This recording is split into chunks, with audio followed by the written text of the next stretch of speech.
and how everything's going to fit. What were your biggest takeaways from these two moments? That's a great sweatshirt, by the way. I like that.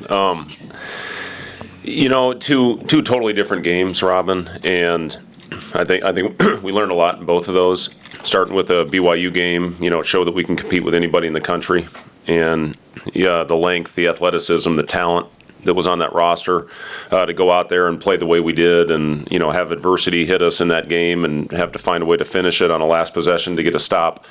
So a lot of good learning lessons in that game. We had a long film session that next morning. We didn't finish off possessions the way we needed to, and their efficiency on second chance opportunities was almost two points per possession.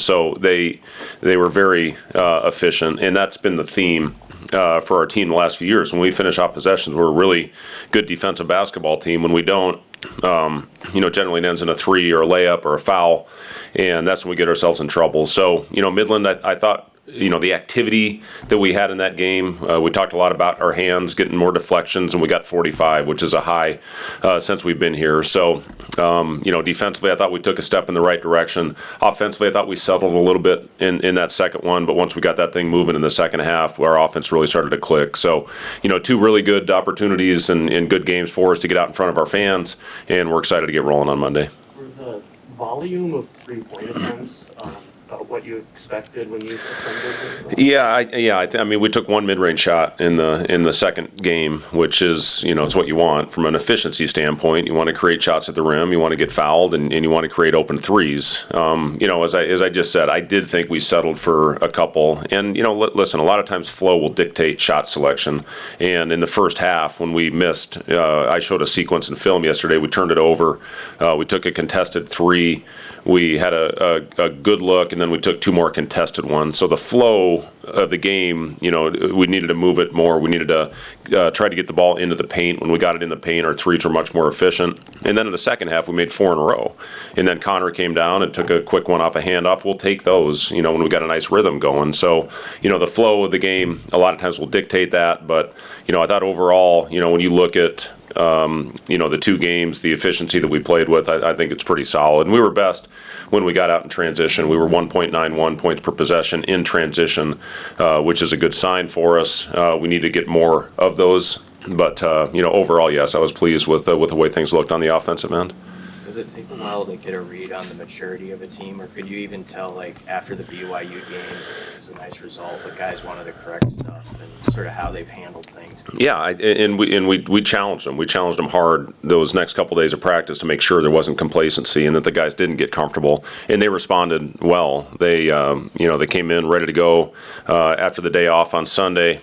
And I thought we had a really sharp practice on Monday. Tuesday wasn't as good, had an off day, and then, the next couple days were excellent after that, heading into the Midland game. So yesterday, we looked like the Warriors. Today, we were clanking that thing all over the place. So, there's still work to do. And listen, you can learn a lot about yourselves in practice as well.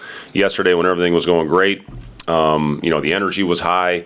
Today, when the ball wasn't going in the basket as well, you got to find a way to get stops and, get tough and dirty and gritty and get on the floor and make hustle-winning plays. So, again, it's all part of the process here as far as getting to the opener.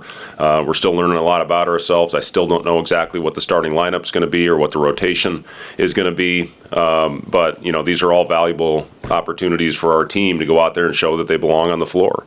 And, again, in this business, I talk a lot about it. When you have a big emotional win, you got to find a way to get over it. If you don't, you're going to get your butt kicked the next time out. So I'm proud of the guys, how they came out and responded in the practices, after the two exhibitions. How did Ugi's back just respond to? Yeah, Ugi is, we're going to shut him down for at least 2 weeks, and he's getting another opinion today on it. He just continues to have soreness in that back. So hopefully these 2 weeks of inactivity will get him where he needs to be, and we can get him out there on the floor. But, we're just having too many times where he'll get out there and he'll come back the next morning and he's more sore than he was. So we just need to shut him down for hopefully a short stint and then get him back out there hopefully for the rest of the season. How challenging are these early season scouts on teams? Yeah, they're really hard. When you schedule games, these rosters are completely flipped from when you have the original schedule. And I've been really impressed in watching our opponent that we're going to face on Monday. They got great length. They started two different ways. Looked like they had a couple guys that played in the first game that didn't, didn't play in the second game. But they shoot it. They're long. They're athletic. They really go after it. They're aggressive. They're very well coached. So this will be a good challenge for us on Monday. How important are those two exhibition games for Leo, both for him getting out there and for you seeing how he handles himself in game? Leo only played a couple minutes in the BYU game, but I thought he was very effective. And the second game, obviously, he got a lot longer stretch out there on the floor, and I thought he moved well. Made some really good plays. Got fouled. Played with some strength and toughness. He's already put on 20 pounds, so you can see the growth in Leo. And we'll see what happens with Oogie's situation. With our bigs the way we are right now, Rink and BK will be out there a lot at the 5, but Leo's going to have to keep himself ready. We're going to need him, this year, and his length, his mobility, his skill level is very impressive for a freshman. It's also impressive for a guy that tall. He can make threes. He can just No. about anything. Yeah, hit it. So what does that add? Yeah, hit a 3 today in practice, and listen, when Leo looks back at his career, he's going to realize how fortunate he was to play against Rink Mast every day, and just to see the things that Rink can do for our offense, how he opens it up, his ability to make passes and reads, when to pop, when to roll, when to make yourself available in the pocket, all those things that Rink is elite at. Leo is learning, so he's getting a great tutor session every day, playing behind Rink, playing behind Oogie when he was out there, especially earlier in the season. So.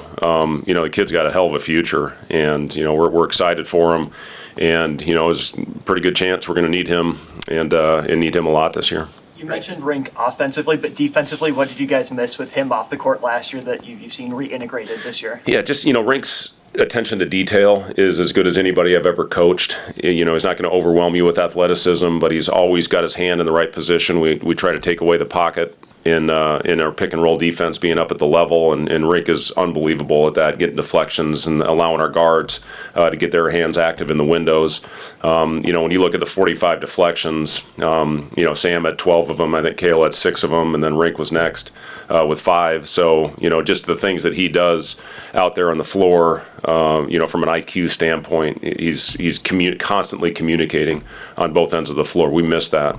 On our front line a year ago. So, Rink, BK, those guys are both very active with their hands and both very effective pick and roll defenders. Fred, I know you said you haven't determined what the starting lineup is yet, but Kale, what has he done to put himself into that conversation? Yeah, I just, Kale's one of the great success stories. And, when you look at our team a year ago, and it's just a perfect example of why you keep yourself ready. And, he was in the gym all the time a year ago. Every day he would come in and get extra work in, even though he wasn't in our rotation for a lot of the season. And then he gets called upon to go out there and play in the Crown, and he was as valuable as anybody on the floor in helping us win that championship at the end of the year. So, it's just, he's such an easy guy to root for because he's all about the right things. I've talked about Kale. If he wants to do it, I don't know why you would, Kale, but, he's going to be a hell of a coach one day if that's the direction that he wants to go.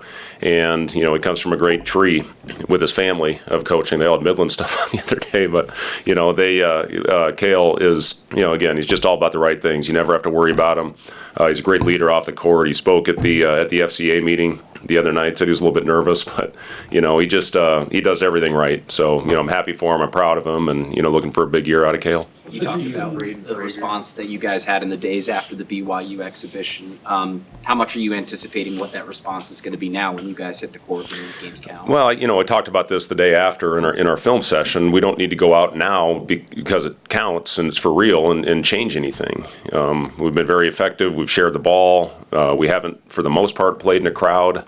I had a little stretch of turnovers in the first half, I think 4 and 5 possessions. But for the most part, we played basketball the right way. So now it's it's not going out there and reinvent the wheel and going out and trying to do it on your own. We have to, the entire season, go out and trust. And, there's going to be a time at this season where we hit adversity. Probably every game that we play, we step on the floor and we have to handle that the right way. So, it's just going out there and continuing to battle and continue to fight and play for each other. And, that's one thing I know this group will do. What's the key with Braden Frager, getting him going where you said sometimes it's like he's the only guy in the gym, but also like controlling the volume with what he shoots? I know 13 threes, it's probably not something you want every night from him. Well, if he makes 6 of them, I don't mind that. Yeah, he is. He's one of those unique guys when he gets it going, and I've played with guys like this, and sometimes he may take a little bit questionable shot, but once he gets in a rhythm, we trust him on those shots. It's just, sometimes those shots aren't the shots to get you going. Once you get those, a couple to go in the basket, you have a little heat check. I've always been fine with that. So, for Braden, he's got the unique ability to get downhill and play with force and play with athleticism, but also his ability to get hot from the outside. And you saw that, obviously the other day after not scoring in the BYU game, but I didn't think he forced in the BYU game either. He only took 3 shots, and I thought they were all good looks. And then, once he got it going in the Midland game, I thought our guys did a really good job of finding him. You mentioned Kendall Blue after the game on Monday. Where is he? Do you feel like he just is with getting adjusted to everything heading into the year? Yeah, I mentioned this to our team the other day. I thought Kendall had his best week of practice leading into that Midland game. He was forced to really lead that second group, and I thought he did an excellent job of that.